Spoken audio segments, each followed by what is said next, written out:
ایک دن میں ایک گھر کے قریب سے گزر رہا تھا۔ اچانک مجھے گھر کے اندر سے ایک 10 سالہ بچے کے رونے کی آواز آئی۔ آواز میں اتنا تو درد تھا کہ مجھے مجبوراً گھر میں داخل ہو کر معلوم کرنا پڑا کہ یہ بچہ رو کیوں رہا ہے۔ اندر داخل ہو کر میں نے دیکھا کہ ماں اپنے بیٹے کو آہستہ سے مارتی اور بچے کے ساتھ خود بھی رونے لگتی ہے۔ میں نے آگے ہو کر پوچھا کہ بہن، بچے کو مار کیوں رہی ہو جبکہ خود بھی رو رہی ہو؟ اس نے جواب دیا کہ بھائی صاحب، آپ کو تو معلوم ہے کہ اس کے والد اللہ کو پیارے ہو گئے ہیں اور ہم بہت ہی غریب لوگ ہیں۔ میں لوگوں کے گھروں میں جا کر مزدوری کرتی ہوں، اس کی پڑھائی کا مشکل سے خرچہ اٹھاتی ہوں۔ یہ کم بخت ہے کہ اسکول روزانہ دیر سے جاتا ہے اور روزانہ گھر دیر سے آ جاتا ہے۔ جاتے ہوئے راستے میں کہیں کھیل کود میں لگ جاتا ہے اور پڑھائی کی طرف ذرا بھی توجہ نہیں دیتا، جس کی وجہ سے روزانہ اپنے اسکول کی وردی گندی کر لیتا ہے۔ میں نے اس کی ماں کو تھوڑا سا سمجھایا اور آگے نکل گیا۔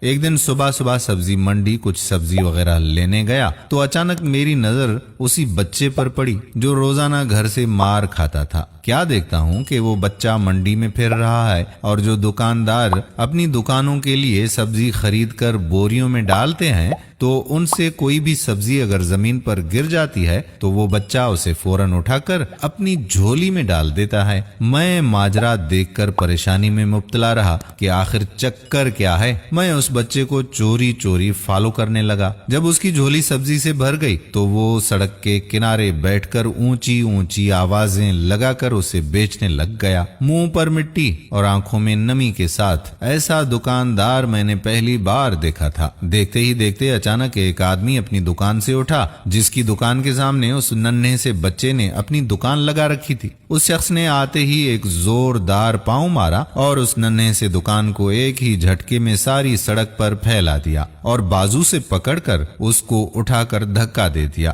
ننھا دکاندار آنکھوں میں آنسو لیے دوبارہ اپنی سبزی کو اکٹھا کرنے لگ گیا۔ تھوڑی ہی دیر کے بعد اپنی سبزی کسی دوسرے دکان کے سامنے ڈرتے ہوئے لگائی۔ بھلا وہ اس شخص کا جس کی دکان کے سامنے اب اس نے اپنی ننھی سی دکان سجائی تھی۔ اس شخص نے اس بچے کو کچھ بھی نہیں کہا۔ تھوڑی سی سبزی تھی، جلدی فروخت ہو گئی اور بچہ اٹھا بازار میں ایک کپڑے والے کی دکان میں داخل ہوا۔ دکاندار کو پیسے دے کر دکان میں پڑا اپنا اسکول بیگ اٹھایا اور بنا کچھ کہے اسکول کی جانب چل پڑا۔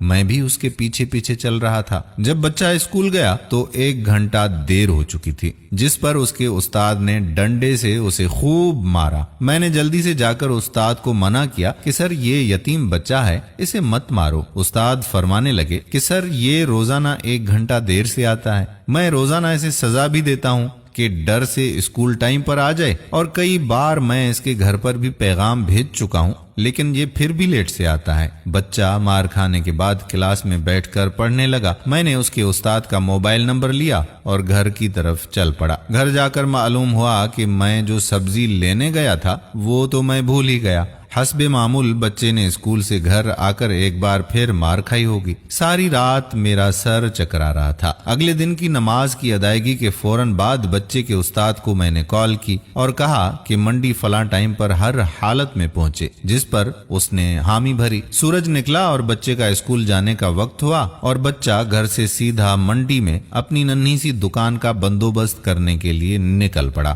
میں نے اس کے گھر جا کر اس کی والدہ کو کہا کہ بہن، میرے ساتھ تو چلو، میں تمہیں بتاتا ہوں کہ آپ کا بیٹا اسکول دیر سے کیوں جاتا ہے۔ وہ فوراً میرے ساتھ منہ میں یہ کہتے ہوئے چل پڑی کہ آج اس لڑکے کی خیر نہیں میرے ہاتھوں، چھوڑوں گی نہیں میں آج اس کو۔ آج اس منڈی میں لڑکے کا استاد بھی پہنچ چکا تھا۔ ہم تینوں نے منڈی کی 3 مختلف جگہوں پر اپنی پوزیشنیں سنبھال لی اور ننھے دکان والے کو چھپ کر دیکھنے لگے۔ حسب معمول آج بھی اسے کافی لوگوں سے جھڑکیں لینی پڑی اور آخرکار وہ لڑکا اپنی سبزی فروخت کر کے کپڑے والے کی دکان کی طرف چلا گیا۔ اچانک میری نظر اس کی ماں پر پڑی تو کیا دیکھتا ہوں کہ بہت ہی درد بھری سسکیاں لے کر زار و قطار رو رہی ہے۔ میں نے فوراً اس کے استاد کی طرف دیکھا تو بہت شدت سے اس کی آنکھوں میں بھی آنسو تھے۔ دونوں کے رونے میں مجھے ایسا لگ رہا تھا جیسے انہوں نے کسی مظلوم پر بہت ہی ظلم ڈھایا ہو اور آج ان کو اپنی غلطی کا احساس ہو رہا ہو۔